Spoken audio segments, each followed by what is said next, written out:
Welcome back to the Deep Read, everybody. I'm Mike, And I'm Emily. and we are so excited for today's deep dive. We are going deep into Hip Hop is History by Questlove. Such a cool book. Yeah. Obviously Questlove's a musician, Of course. but also historian and lifelong fan of hip-hop. Exactly. This is his perspective on the genre. Yeah, so it makes it really interesting. It does. And we're going to uncover some pretty cool stuff. Yeah, for sure. I was reading this, Yeah. there's the date that everybody celebrates for hip-hop's 50th anniversary. Right. Might be a little off. Yeah, and you can't talk about hip hop history without talking about, those albums, Yeah. those groundbreaking albums that shifted the genre. Rapper's Delight. Rapper's Delight. The message yeah. all the way to the Chronic. Questlove's takes on these are fascinating. Yeah, and I'm super curious about his behind-the-scenes stories from the Grammys hip-hop tribute. Oh, yeah. Can you imagine the stress of condensing 50 years of music history into one performance? I can't even imagine. I can't even imagine it. Let's dive right in. Okay. The book starts with a deep dive into hip-hop's origins. Okay. And it all begins with a legendary party in the Bronx on August 11, 1973. Okay, so this is the party hosted by Cindy and Clive Campbell, right? Yes. Better known as Kool Herc. Exactly, the one that's often cited as the birth of hip-hop. Often cited as the birth of hip-hop. Exactly, and what's so fascinating is that it wasn't just some random gathering. Okay. Cindy was incredibly organized, Really? even charging admission and selling food. Wow. Talk about entrepreneurial spirit from day one. From day one. Yeah, that's really cool. I like that. And then there's Kool Herc himself, Yeah. pioneering techniques like Love using that. breakbeats and turntablism. So he was isolating and extending those break beats from funk records, Exactly. creating this new sound. Yes, a new soundscape that energized the dancers and essentially gave birth to a whole new genre. And then a few years later, you have the Sugar Hill Gang Yes. bursting onto the scene with Rapper's Delight. Such a class. Oh yeah, a track that really took the world by storm. Hmm. And Questlove talks about hearing it for the first time as an 8-year-old. It was unlike anything he'd ever heard before, right? Yeah. Spoken word chanting, storytelling all over that infectious chic sample. Wow. And talk about instant street cred. Yeah? Questlove says knowing all the lyrics made him the coolest kid on the block. You can't underestimate the power of a song to shape your childhood. Totally. Then comes Grandmaster Flash of the Furious Five with The Message, Yes. a track that took hip-hop in a whole new direction with its powerful social commentary. Absolutely. The message tackled the realities of inner-city life. Wow. Poverty and racial inequality head-on. It was no longer just party music. Exactly. It was a voice A voice for the marginalized. of the marginalized. A reflection of the struggles many were facing. But like any cultural movement, the early days of hip-hop weren't without their shadows. Right. Questlove tells the story of DJ Junebug, Yes. a prominent figure in the Bronx club scene who also dealt drugs. A tragic reminder of how deeply intertwined the music industry and the drug world were Yeah. during those early years. It really highlights the complexities of that time, It does. the dangers lurking beneath the surface of this burgeoning cultural movement. Yeah. As we move into the early 1980s, we see the rise of b-boy culture and a noticeable shift in hip-hop's aesthetic. Yes. And Run-D.M.C., backed by the vision of Russell Simmons, Okay. really spearheaded this new era. Their minimalist style, Yes. stripped-down beats, And hard-hitting lyrics. it really set them apart. It did. And let's not forget the fashion, Yeah. those Adidas tracksuits. Kangol hats. It was a look that just screamed rebellion and individuality. Questlove also dives into the prevalence of 40-ounce malt liquor in hip-hop culture during this time. Right. Now, it's a topic that could be easily glossed over, Yeah. but he connects it to the socioeconomic conditions of the Reagan era. He doesn't shy away from the tough conversations. Well, he does it. And then you have the emergence of gangster rap, a subgenre that sparked major controversy with its gritty portrayal of street life. So School ED's PSK, what does it mean? Yes, often cited as one of the first examples. Okay. Questlove even shares how the Los Angeles Times called it a full-blown nightmare, Oh, especially compared to groups like Run-D.M.C. wow. It's a reminder that hip-hop, from its very beginning, has never been afraid to push boundaries, Exactly. to challenge norms, and to spark conversations, even if they're uncomfortable. It's so true. It's fascinating to see how even artists outside of hip-hop were trying to capture the energy of this burgeoning genre. Right. Like Questlove mentions how Sting's Englishman in New York Oh, yeah. incorporated a prominent hip-hop beat almost like an attempt to acknowledge the genre's growing influence. Definitely felt like a sign of things to come. And speaking of signs, you Yes. can't talk about hip-hop's crossover potential without mentioning Run-D.M.C's iconic collaboration with Aerosmith on Walk This Way. That was a game changer. Oh, it was a game changer. It introduced hip-hop to a whole new audience and proved that the genre could transcend boundaries. Questlove talks about how this collaboration even caught the attention of publications like Rolling Stone, It did. essentially solidifying hip-hop's legitimacy and cultural impact on a mainstream level. It opened doors for countless artists. Wow. And paved the way for future collaborations between hip-hop and rock. And now we're about to enter what many consider to be hip-hop's golden age. Oh yeah, the late 1980s. The late 1980s. It's a period where lyrical innovation and groundbreaking production techniques really came to the forefront. You have artists like Public Enemy, Yes. Eric B. and Rakim, Then the Beastie Boys. pushing creative boundaries Absolutely. and captivating audiences with their unique styles. Public Enemy, with Chuck D's commanding voice and their politically charged lyrics, really challenged listeners to confront social injustices. Albums like It Takes a Nation of Millions to Hold Us Back Yes. were like wake-up calls, sparking important conversations about race politics and the power of music as a tool for change. Absolutely. And then there's Eric B. and Rakim, with Rakim's complex rhyme schemes and intellectual wordplay.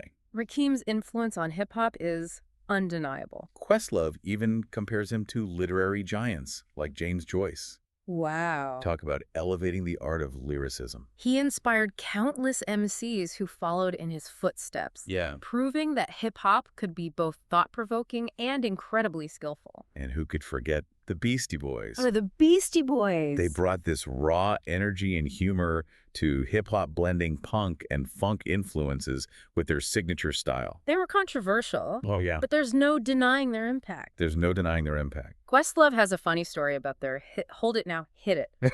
He loved the a cappella version, but when he heard the album version with the added drum machines, he was actually disappointed. Interesting. So even for someone like Questlove, who's so immersed in music production, sometimes those creative choices can be surprising. Right. But as much as the Golden Age was about artistic exploration, it also saw the rise of regional rivalries, Oh, yeah. most notably the Bridge Wars between KRS-One and MC Shan. This rivalry went beyond just geographical pride. Okay. It reflected different styles and approaches to hip-hop. So KRS-One, with his socially conscious lyrics, Right. clashed with MC Shan's more party-oriented style. Yes, fueling a debate about the true essence of hip-hop. It's amazing how these creative tensions can sometimes lead to incredible music, It's true. like the birth of Boogie Down Productions, Yes. with KRS-One at the helm, Exactly. was the direct result of this rivalry. And their music brought a whole new dimension to hip-hop, incorporating elements of reggae and dancehall. It's also worth mentioning how sampling became a central element of hip-hop during the Golden Age. Okay. Artists were digging deep into music history, drawing inspiration from funk, soul, rock, jazz, you name it. One of the most iconic examples is Clyde Stubblefield's Funky Drummer Drum Break. Yes. It's been sampled in countless hip-hop tracks, Ca- proving that sometimes the simplest elements can have the most lasting impact. Absolutely.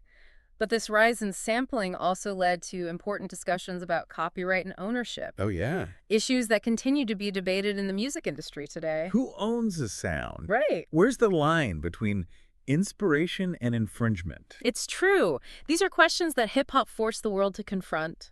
And Questlove, being Questlove, Yeah. shares a great personal story about his experience with the Native Tongues Collective, Okay. a group known for their Afrocentric style and alternative approach to blackness. Right. He was deeply inspired by their message, even though it nearly got him beat up for wearing colorful clothes inspired by De La Soul. It just goes to show that expressing your individuality, Yeah. especially when it challenges the norms, can come at a price. Yeah. But it can also be incredibly rewarding. As we move into the 1990s, Yes. hip-hop takes a major turn westward. Get ready for G-Funk, Oh, yeah. Dr. Dre, Dr. Dre. and a whole new sound that would redefine the genre. Leading the charge is Dr. Dre's groundbreaking album, Yes. The Chronic. The Chronic. This record, with its smooth, polished production, And those infectious G-Funk grooves. marked a clear departure from the raw, sample-heavy sound of the East Coast.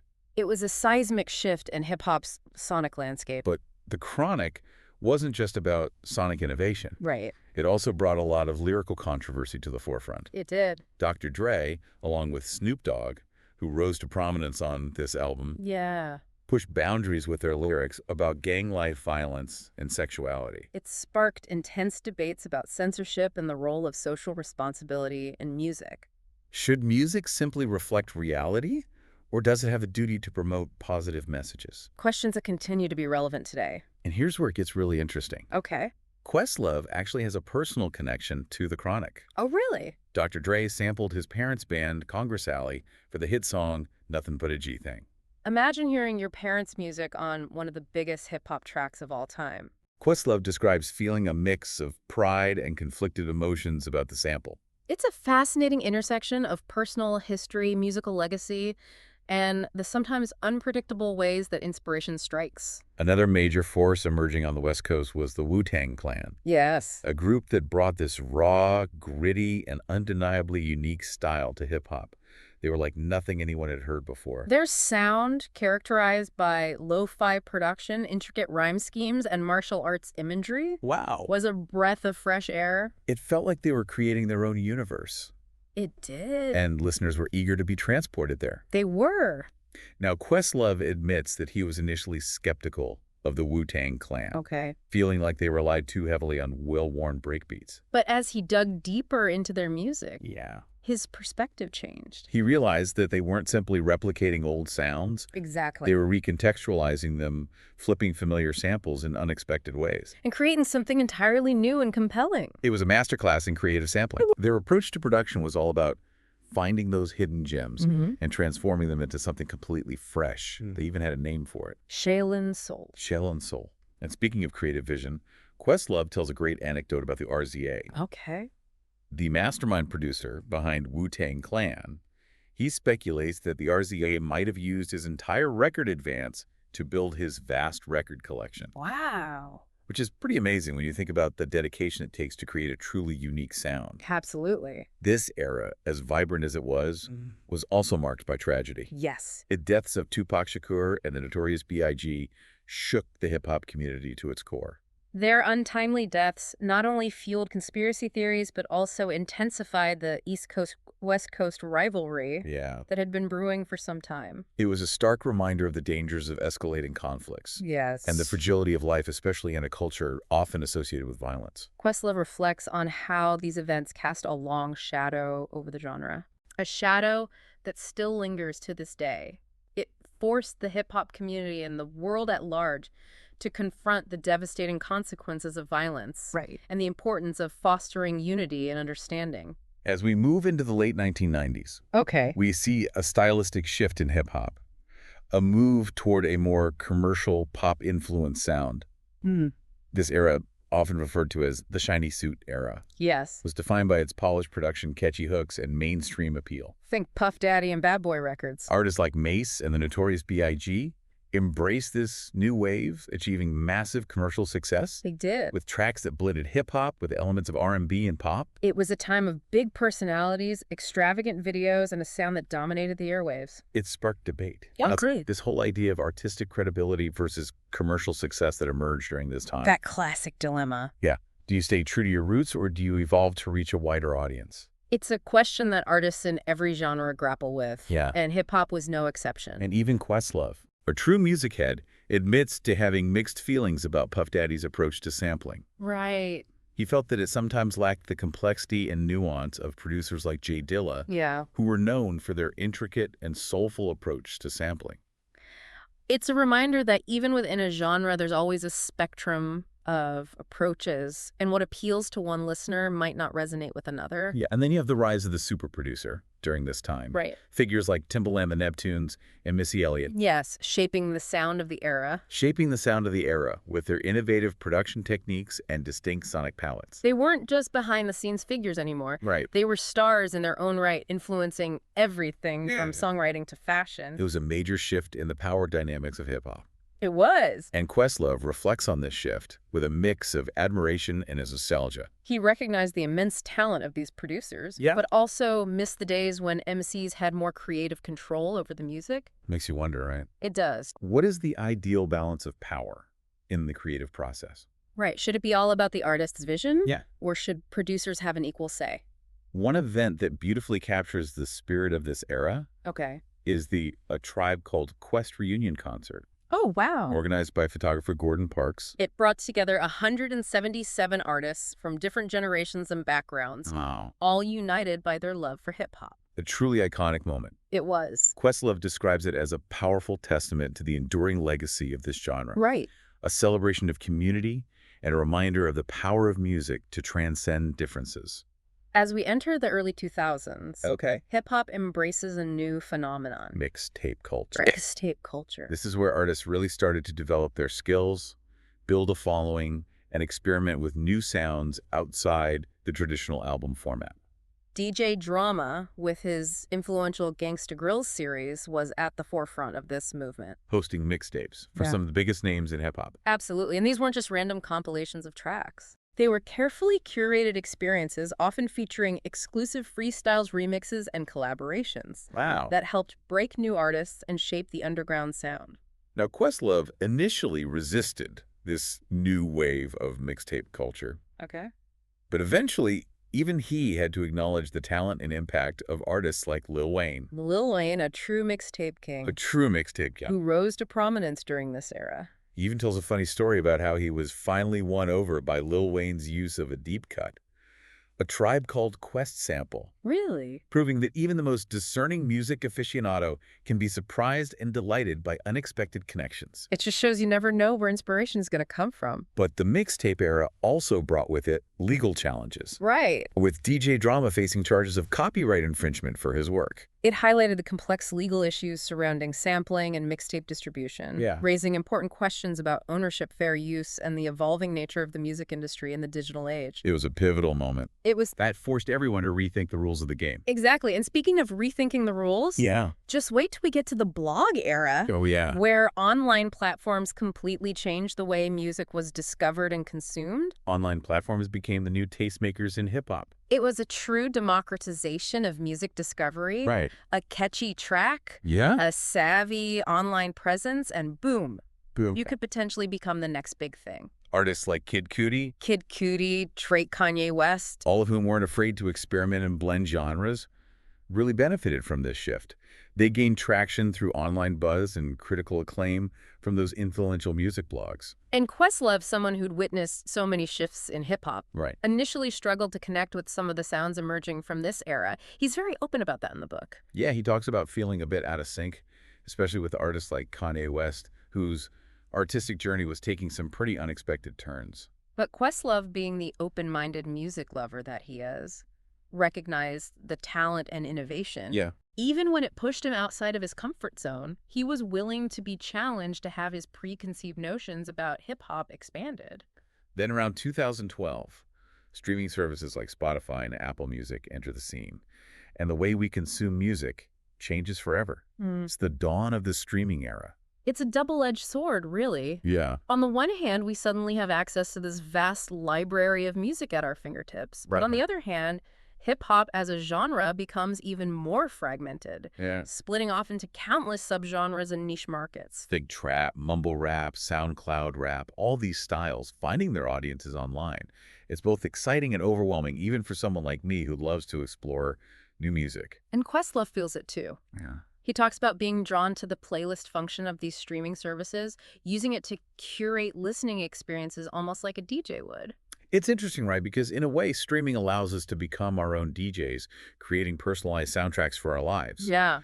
But as streaming becomes the dominant force in the industry, it raises a whole bunch of new challenges. Yeah. Exactly. Concerns about artist compensation, the devaluation of music. These are big issues that Questlove doesn't shy away from. He doesn't. It's a reminder that even the most groundbreaking innovations can have unintended consequences. As we move into the late 2010s, we see this interesting trend emerge in hip-hop. Nostalgia. Nostalgia. There's a renewed appreciation for the classics. Yeah. For those artists and albums that laid the foundation for everything that followed.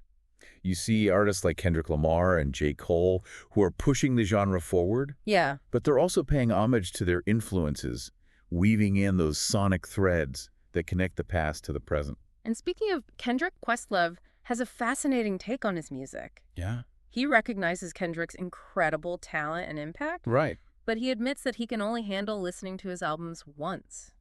Really? He says they're so dense, So dense. so demanding, Demanding. that they require a level of focus and attention that's almost exhausting. Makes you think about how our listening habits evolve as we get older, doesn't it? It does. What might have been on constant repeat in our younger years now requires a more intentional and measured listening experience. It's true. And then there's this delightful anecdote Questlove shares about an encounter with Doja Cat, who surprises him with her deep knowledge of classic hip-hop.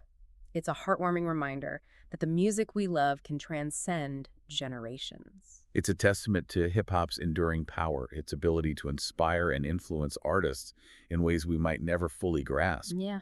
But as we celebrate these triumphs and innovations, we also can't ignore the darker side of hip-hop, the issue of violence which has plagued the genre from its early days, unfortunately, continues to be a reality. The tragic deaths of artists like Takeoff, Nipsey Hussle, Pop Smoke, Yeah. they weigh heavily on Questlove's mind, as they should on all of ours. He challenges us to take a hard look at the emotional intelligence within the hip-hop community, Right. to find ways to break free from those harmful cycles of violence. It's a call for empathy, For understanding. for creating a more nurturing environment for both artists and fans. Looking ahead, Questlove even explores the potential impact of artificial intelligence. Wow. Specifically, enhanced processing, EP, on the future of music creation. Wow. Imagine the possibilities, collaborations between artists from different eras, Biggie and Kendrick on the same track. Wow. A Lauryn Hill and Doja Cat duet. It's mind-boggling, isn't it? But with any new technology comes ethical considerations.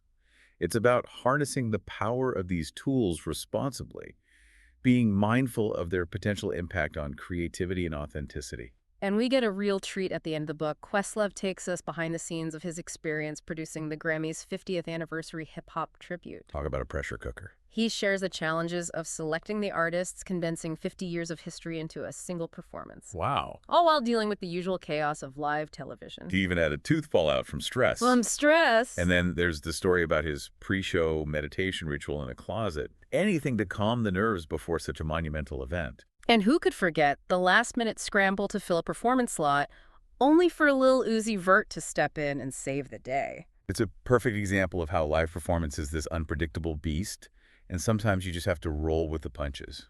It's a fitting ending to the book, a testament to Questlove's dedication to honoring hip-hop's legacy and his ability to navigate the complexities of the music industry with humor, grace, and a deep love for the art form. Hip-hop is more than just a music history book. It's a personal journey, a reflection on a genre that's constantly evolving, and a celebration of the people who've shaped its sound and culture. If you're a fan of hip-hop, even a casual one, you need to check out this book. Questlove's voice, his insights, his passion for the music, it's contagious. So what are you waiting for? Grab a copy, dive in, and rediscover the magic of hip-hop, and while you're at it, let us know your thoughts. Who are your favorite hip-hop artists? What are those albums or songs that have had a profound impact on your life? We'd love to hear from you in the comments below. Don't forget to subscribe to The Deep Read and tell your friends to join us. We're exploring all sorts of fascinating books, and we'd love to have you along for the ride. Until next time, happy reading and keep the music playing.